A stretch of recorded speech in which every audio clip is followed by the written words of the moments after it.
সঙ্গী আল কোরআন। বাংলাদেশ বেতার সিলেট। এখন শুনবে স্থানীয় বাংলা খবর। আসসালামু আলাইকুম। বাংলাদেশ বেতার সিলেট সংবাদ পড়ছি মোহাম্মদ মাসুম আহমদ।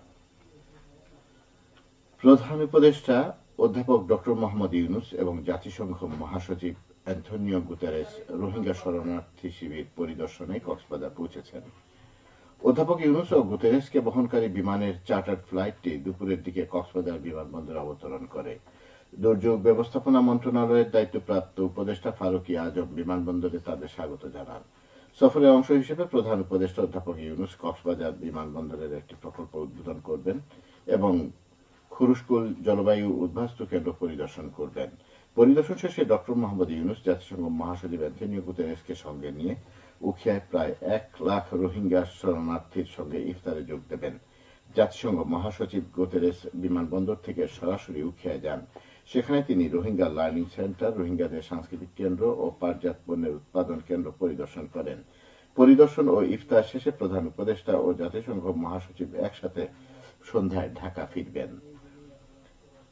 নদী সুরক্ষায় সচেতনতা সৃষ্টির লক্ষ্যে সারা দেশের মতো সিলেটেও আজ পালিত হচ্ছে আন্তর্জাতিক নদী কৃত্য দিবস। 1998 সাল থেকে সারা বিশ্বে দিবসটি পালিত হয়ে আসছে। নদীর প্রতি মানুষের করণীয় কি, নদী রক্ষায় দায়িত্ব, মানুষের দায়বদ্ধতা কতটুকু, এইসব বিষয় স্মরণ করিয়ে দিতে দিবসটি পালিত হয়। এ উপলক্ষে সরকারি বেসরকারি আয়োজনে র্যালি, আলোচনা সভা ও সচেতনতামূলক প্রচারণা সহ নানা কর্মসূচি পালন করা হচ্ছে। ভিটামিন এ খাওয়ান, শিশু মৃত্যুর ঝুঁকি কমান। আসুন সবাই মিলে জাতীয় ভিটামিন এ প্লাস ক্যাম্পেইন সফল ও সার্থক করে তুলি। এই স্লোগানকে সামনে রেখে জাতীয় ভিটামিন এ প্লাস ক্যাম্পেইন অনুষ্ঠিত হবে আগামীকাল সকাল 8টা থেকে বিকেল 4টা পর্যন্ত চলবে এই কার্যক্রম। এই দিন 6 থেকে 11 মাস বয়সী শিশুকে একটি করে নীল ক্যাপসুল এবং 12 থেকে 59 মাস বয়সী শিশুকে একটি করে লাল ক্যাপসুল খাওয়ানো হবে।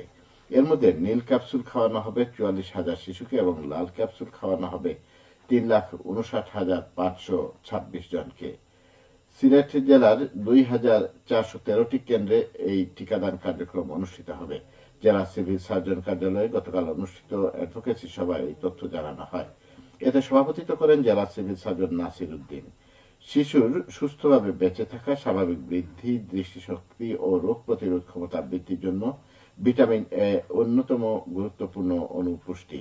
ভিটামিন এ এর অভাবে রাতকানা থেকে শুরু করে জেরপ্থ্যালমিয়ার মতো রোগ হতে পারে, যাতে চোখের দৃষ্টিশক্তি সম্পূর্ণ লোপ পেতে পারে।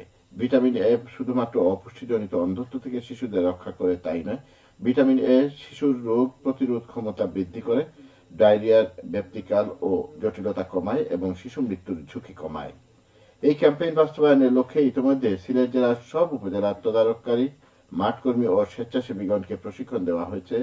ভিটামিন এ প্লাস ক্যাম্পেইন ও সুষ্ঠুভাবে বাস্তবায়ন, প্রস্তুতি ও ক্যাম্পেইন সংক্রান্ত অন্যান্য কার্যক্রম যথাযথভাবে স্বাস্থ্য সুরক্ষা বিধি মেনে সম্পন্ন করার নিমিত্তে প্রয়োজনীয় ব্যবস্থা নেওয়া হয়েছে।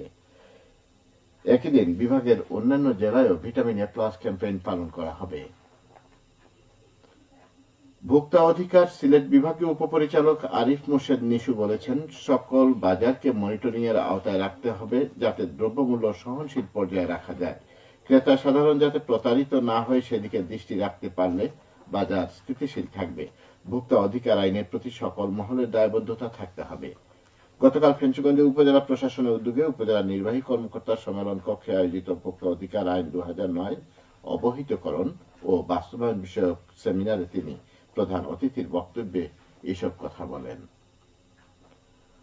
পবিত্র মাহে রমজান উপলক্ষে দরিদ্র ও অসহায় পরিবারের মধ্যে খাদ্য সামগ্রী বিতরণ করা হয়েছে মৌলভীবাজারের বড়লেখা উপজেলায়। আজ সকালে পরিষদ মাঠে উপজেলার 10টি ইউনিয়নের 1,750টি দরিদ্র পরিবারের মধ্যে 30 কেজির প্যাকেট বিতরণ করা হয়। প্রতি প্যাকেটে রয়েছে 15 কেজি করে চাল, 5 কেজি আলু, 2 লিটার ভোজ্য তেল, 2 কেজি করে পেঁয়াজ ও লবণ এবং 1 কেজি করে চিনি, ছোলা, রসুন ও খেজুর। এ সময় জনপ্রতিনিধি সহ স্থানীয় গণ্যমান্য ব্যক্তিবর্গ উপস্থিত ছিলেন। বড়লেখা প্রবাসী কল্যাণ সোসাইটি এই উদ্যোগ নেয়। সিলেটে সুরমা ও কুশিয়ারা নদীর 13টি রেগুলেটরের উন্নয়ন কাজ করছে পানি উন্নয়ন বোর্ড। এর মধ্যে বিয়ানীবাজারে 3টি, জৈন্তাপুরে 1টি, সিলেট সদরে 6টি এবং বালাগঞ্জে 3টি রেগুলেটর রয়েছে। সব মিলিয়ে খাল খনন হবে 6,000 মিটার। এই প্রকল্প কাজে ব্যয় হচ্ছে 6,43,00,000 টাকা।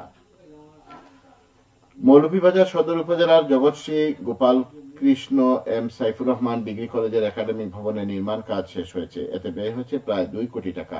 5 তলা ভিত বিশিষ্ট 3 তলা এই ভবন নির্মিত হওয়ায় শিক্ষার্থীদের পাঠদান সহ অন্যান্য সুযোগ সুবিধা বৃদ্ধি পেয়েছে।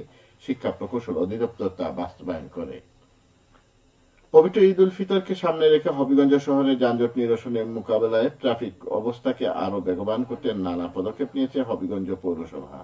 বুধবার থেকে হবিগঞ্জ শহরে অবৈধ টমটম আটক করতে অভিযান শুরু করেছে হবিগঞ্জ পৌরসভা। গত 2 দিন ধরে জেলা শহরে চলাচলরত বেশ কিছু নাম্বারবিহীন অবৈধ টমটম আটক করা হয়েছে। সাহরি ও ইফতারের সময়সূচি। সিলেট ও পার্শ্ববর্তী এলাকায় আজ ইফতার সন্ধ্যে 6:04 এবং আগামীকাল সাহরির শেষ সময় ভোর 4:42। সংবাদ শেষ হলো। সবশেষে আবহাওয়া। রাত 1টা পর্যন্ত পূর্বাভাসে বলা হয়েছে সিলেট সহ পার্শ্ববর্তী এলাকায় আজ কোনো সতর্কবাণী নেই এবং কোনো সংকেত দেখাতে হবে না।